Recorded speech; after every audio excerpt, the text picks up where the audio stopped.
Registrar ಆಫೀಸಲ್ಲಿ ಒಬ್ಬರ ಜಮೀನನ್ನು ಮಾರಾಟ ಮಾಡಿಕೊಂಡು ಬೇರೆ ಒಬ್ಬರು ಸಂಬಂಧನೇ ಇಲ್ಲದ ಒಂದು ವ್ಯಕ್ತಿ ಮಾರಾಟ ಮಾಡುವುದು ಒಂದು 6 ಕೇಸು ದಾಖಲಾಗಿದೆ.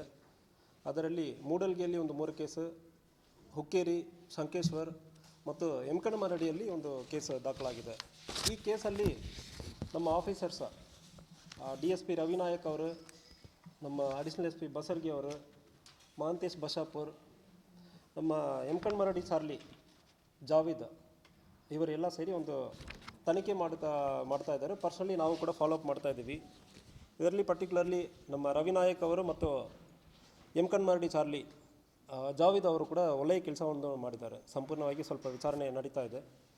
ಇದರಲ್ಲಿ ನಮಗೆ ಕಂಡು ಬಂದಿರೋದು ಏನಂದರೆ, ಈ ಮೋಡಸ್ ಫಸ್ಟ್ ಎಲ್ಲಿ ಬಿಡ್ತೀನಿ, ಜಮೀನು ಒಬ್ಬರ ಹೆಸರಲ್ಲಿ ಇದ್ದಂದರೆ ಅದನ್ನು ಮಾರಾಟ ಮಾಡುವುದಕ್ಕೆ ನೀವು RTC ತೊಗೊಂಡು ಹೋಗ್ತೀರಿ ಮತ್ತು ಆಧಾರ್ ಕಾರ್ಡ್ ಇಲ್ಲ ಬೇರೆ ಯಾವುದೋ ಒಂದು ID ಕಾರ್ಡ್ ತೊಗೊಂಡು ಹೋಗಬೇಕು. ಸೊ ತೊಗೊಂಡು ಹೋಗೋ ಸಂದರ್ಭದಲ್ಲಿ ಆಧಾರ್ ಕಾರ್ಡ್ ಇಲ್ಲದೇ ಇರೋ ಸಂದರ್ಭದಲ್ಲಿ ಪ್ಯಾನ್ ಕಾರ್ಡ್ ಮಾಡೋದಕ್ಕೆ ಅವಕಾಶ ಇರ್ತದೆ. ಸೊ ಇಂಥ ಕೇಸಲ್ಲಿ ಏನು ಮಾಡ್ತಾರೆ, ಒಂದು ಆಧಾರ್ ಕಾರ್ಡಲ್ಲಿ ಜಸ್ಟ್ ಫೋಟೋಶಾಪ್ ಮಾತ್ರ ಮಾಡ್ತಾರೆ.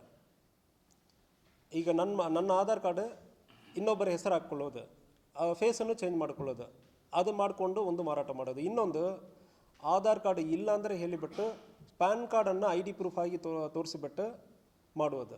ಸೊ ಇಂಥಗ ಮಾರಾಟ ನಡೀತಾ ಇತ್ತು.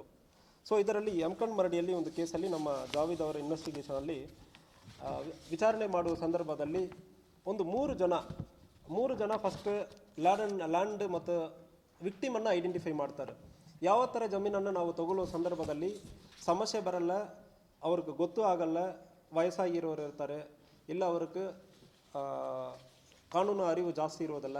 ಇಂಥ ಒಂದು ಐಡೆಂಟಿಫೈ ಮಾಡೋದಲ್ಲಿ ಒಂದು 3 ಜನ, ಲಕ್ಷ್ಮೀ ಪ್ರಕಾಶ್ ಎಲವಿ 36 ವರ್ಷ, ಇವರು ಕುರ್ನಿಯವರು, ವಿಜಯ ಶಿವಶಂಕರಯ್ಯ ಮಟ್ಟದ, ಮಾರುತಿ ಮಲಗೌಡ ಪಾಟೀಲ್, ಈ 3 ಜನ ಜಮೀನು ಐಡೆಂಟಿಫೈ ಮಾಡೋದು ಮತ್ತು ವಿಕ್ಟಿಮನ್ನು ಐಡೆಂಟಿಫೈ ಮಾಡೋದು, ಎಲ್ಲಿ ವೀಕ್ ಇದ್ದಾರೋ ಅವರನ್ನು ಐಡೆಂಟಿಫೈ ಮಾಡುವ ಕೆಲಸವನ್ನು ಇವರು ಮಾಡಿರ್ತಾರೆ.